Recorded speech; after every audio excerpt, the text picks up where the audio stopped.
Goddag og velkommen til Easy Danish. I dag handler det om veganere.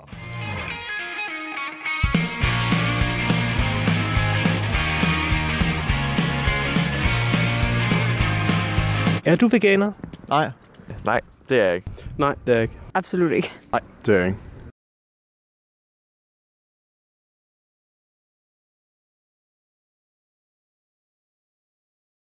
Har du overvejet at blive veganer? Nej, ikke det sted at blive veganer. Altså at spise vegetarisk et par dage i ugen, det gør mig ikke noget, men ikke at blive sådan fuldt ud veganer. Nej. Jeg lever vegetarisk nogle dage om ugen, men har ikke tænkt mig at gå op i, om jeg må spise det ene eller det andet eller tredje. Min lillesøster er faktisk veganer, men det har aldrig rigtig tiltalt mig. Jeg har altid været ekstremt glad for kød og fisk for den sags skyld. Jamen, vi spiser ikke så meget kød, som vi har gjort. Så på den måde spiser vi mindre kød, og der har det fint med, at vi spiser mere grøntsager. Nej, ikke rigtigt. Jeg er jo også utrolig glad for kød og fisk og sådan noget. Hej, vi står foran Café Kosmos, som har vundet prisen for årets danske veganske spisested. Lad os gå indenfor og snakke med dem. Hvad tilbyder I her? Ja, altså vi tilbyder kun vegansk og økologisk mad. Og så prøver vi at gøre det så lokalt som muligt. Café Kosmos åbnede i 2017. Kan du fortælle os, hvordan det var at starte den her veganske restaurant op, eller café? Det var en udfordring, og det var også nervepirrende, fordi vi var nogle af de første, der gjorde det her i Odense. Så vi vidste ikke, om der var et marked sådan helt til, at det kunne lade sig gøre.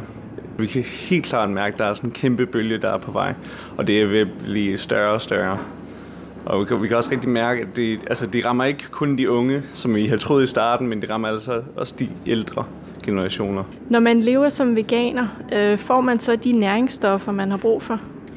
Ja, så nu er jeg ikke ekspert på området, men jo, der har jeg i hvert fald læst mig til, at man kan. Der er nogle specifikke ting, man direkte ikke få fra planter, som man kan få fra dyr, og det er nogle fedtsyrer. Men i hvert fald den meget specifikke form for fedtsyrer, som man ikke kan få fra planter, kan man få fra alger. Kan du forstå folk, der er veganere? Veganer eller vegetarer? Jeg kan måske godt forstå vegetarer mere end veganer. Vi er bygget til at være omnivorer og spise både planter og kød og få de vitaminer og næringsstoffer, vi skal have fra de rigtige kilder. Jeg har fuld respekt for dem, der gør det. Jeg kan ikke selv... Det kræver en del planlægning, ved jeg, sådan kostmæssigt, og sådan. Nu har min mor brugt en del tid på at skulle lave forskellige retter til aftensmad, fordi min søster skulle have det ene, og vi andre skulle have noget andet. Så respekt for dem, der gør det. Jeg har absolut intet imod det, men jeg tror ikke selv, at det er noget, jeg kommer til at blive. Tror du, at fremtidens samfund er vegansk? Hvis vi tænker CO2-udledning og så videre, er det jo en god ting. Mindre forurening og flere grøntsager er en god ting, ja. Men om fremtiden er, det ved jeg ikke. Der bliver jo nok flere veganere. Nej, det tror jeg ikke, de er.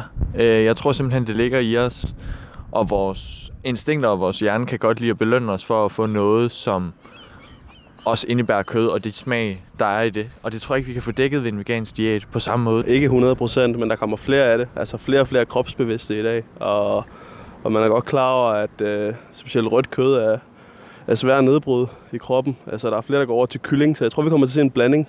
Større del af kylling og fisk og sådan. Måske lidt mindre rødt kød. Jeg tror, der kommer flere og flere veganere, der lever sådan.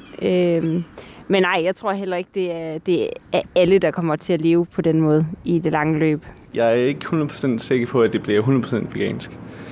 Men jeg tror 100%, at det bliver meget mere vegansk og meget mere plantebaseret fremtid. Fordi at